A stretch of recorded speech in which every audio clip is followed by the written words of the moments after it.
Hi guys, Réal Laplaine here, author. Little Christmas message, something to think about while you're eating the Christmas cake and turkey and stuff. Um, we're facing a very interesting time right now. We have uh, dictators who have, the means of the weaponry to really pose an existential threat to everybody.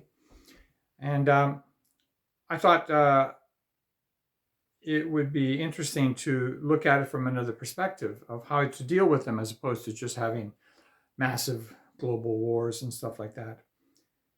If you go back to 2020 when we had the COVID pandemic, uh, which appeared in early 2020, and by early 2021, January, as I recall, the international community had pulled together and actually found a way to beat COVID. And, within a year or so that the crisis had been handled.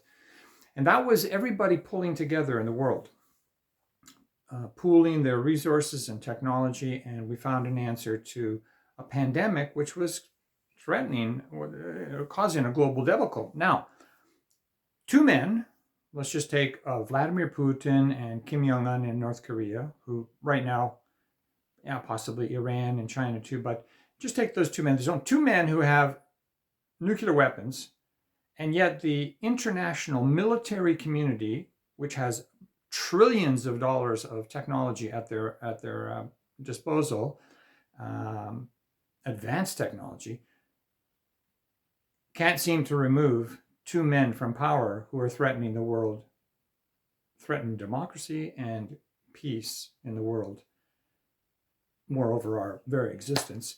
And yet they can't figure out a way to take those guys out. But the international community can pull together and remove a virus that's affecting billions of people, but the international military community cannot remove two men who are threatening our global community. It's an oddity. It's actually, it's far more than an oddity. It's a completely illogical. I'm just an author. I'm not claiming to be a military strategist, but in my latest book that I published last year, The Ninth Divinity, I came up with a solution of how to remove Vladimir Putin without war, using a small team of men and advanced technology to penetrate the Kremlin and actually get him out of there and take him over to the Hague to be tried as an international criminal, war criminal. That was a surgical procedure that I devised in the story, which the combined military forces of our world could actually do if they wanted to. They could do the same thing with Kim Jong-un.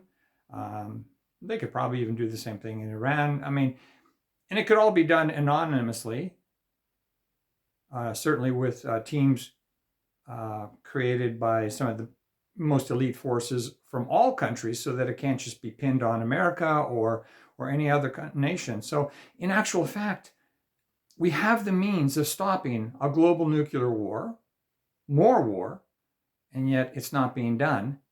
But we're capable of stopping a virus that was killing off and posing a threat to billions of people.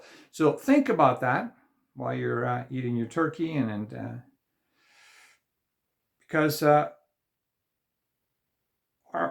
we finance, through our taxes, the military establishment to protect democracy and freedom in the world, and they're not doing that. And they can say, well, yeah, we're sending resources to the Ukraine, and we're building up NATO and all this stuff, but that's just more war machinery. That's not stopping the virus like we did with COVID. That's actually just letting it continue and sort of like just building up more defenses around it as opposed to stopping it. And what we need today is we need a surgical procedure, like I laid out in my book,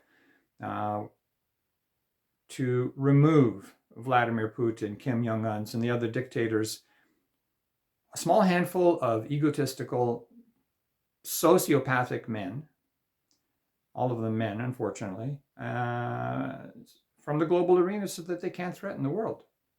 So yeah, there's my message for Christmas. Have a good one.